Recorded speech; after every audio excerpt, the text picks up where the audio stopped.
कृष्ण कहले ना अर्जुन को, अर्जुन मु तुमको एमती गोटे कथा कहबी जहाँ जानीगला परे तुमर किसी जानिया पाई बाकी रहिबनी। जोर से बोलो कृष्ण कहले अर्जुन मु तुमको एमती खाली गोटे कथा कहबी जहाँ जानीगला परे तुमर किसी जाने बाकी रहियो, तो सब जान जो। अर्जुन कहले एमती कथा अच्छी ना हो अच्छी कौन मत कहबो। सेठू कहले पिता हमस्य जगतो माता धाता पितामह वेद्यं पवित्र ओंकार ऋक्साम यजुरेव च। पिता हमस्य जगतो मु होउची जगतर पिता। जदि मो जगतर पिता हेली तान तमे सब जहा सब देखुचे सब कार ना तमर। ना मु तोर बापा, अच्छा तमे तो मोर बापा, ताने जमी गुड़ा कार ना मोर, ए कला सब कार ना मोर, ए घर कार ना मोर। जदि सब बापा ताने सब कार पूरा घर ताने मोर एटा।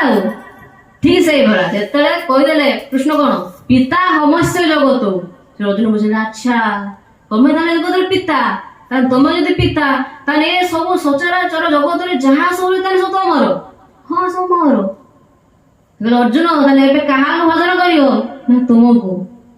से अर्जुन कहले परम ब्रह्म परम राम पवित्र परम भगवान पुरुषं शाश्वतं दिव्यं मादिदेव अजं विभुं।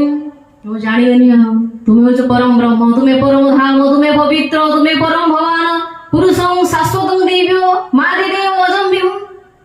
तुमे ताले सब किसी को जानिबनी, मोर आउ किछि जाने पे बाकी रहिला नाही। मैं सबू जानी एबे मु कौन करी खाली तुम कह मु भी जानीगली तुम भी जहाँ कह बुझिपार ना।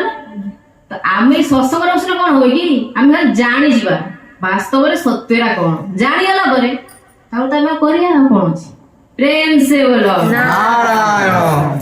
बुझेगा ना। से कहते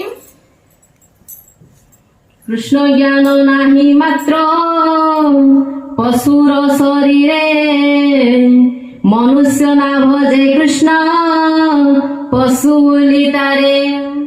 कहते कृष्ण ज्ञान नाही मात्र पशुर शरीर, कहते कृष्णकर ज्ञान गोटे पशु शरीर नाही। अर्थात जो आत्मज्ञान जो आध्यात्मिक ज्ञान जो ज्ञान जिनसा पशुर शरीर नाही, सी ए सब जिन जानी पारिबो नाही, सी शुणी पारिबो नाही, ता कान मध्य सब प्रवेश करिबो नाही। गोटे पशु गोटे बिले कुकुर हो गोटे गाई हो जी भी हो गोटे पशु ता मान रिसीव करेनि सब कथा ताको से ज्ञान दिया जाए नाही। एते कहउंती कृष्ण ज्ञान नाही मात्र पशुर शरीर मनुष्य ना भजे कृष्ण पशु बोली तार। जदि मनुष्य कृष्ण को भजन न कला ता कोन कहजिवो पशु बोली तारे। कहीं ना से ज्ञानटा मनुष्य को दिया जाइछि। हरि कथाटा गोटे मनुष्य श्रवण करि परिबो, हरिंकर नामटा गोटे मनुष्य जप करि परिबो। आउ कोनसी प्राणी जगत रे नाही जे कि ए सत्संग रे बसी परिबो, हरि कथा श्रवण करि परिबो, हरिंकर नाम जप करि परिबो। आउ कोनसी प्राणी ए जगत रे नाहंती। जोर से बोलो हेते भाई से कहउजंती कृष्ण ज्ञान नाही मात्र पशुर शरीरे मनुष्य ना भजे कृष्ण पशु बोली तारे। जदि मनुष्य ए कामटा न कला तान से पशु सहित ही समान। केवल से ना मनुष्यर शरीरटा पाइछि किंतु से पशु सहित समान। से कहउजंती लोभ मोह काम क्रोध मत सर्वगण कृष्ण ना भजिले मत सर्वजन। लोभ मोह काम क्रोध मत पशुगण यही जो गुणटा हूँ पशुଙ୍କର गुण। ए गुणटा पशु नुहे, ए गुणटा जहाँ भीतर अच्छी सी पशु। पशुर शरीरटा पशु नुह, मनीषर शरीरटा मनीष नुह। मनीषर गुण नहीं मनीष कह, पशुर गुण नहीं पशु कह। पशु ताको कहीं कहुई गुण नहीं पशु बोली कहुई।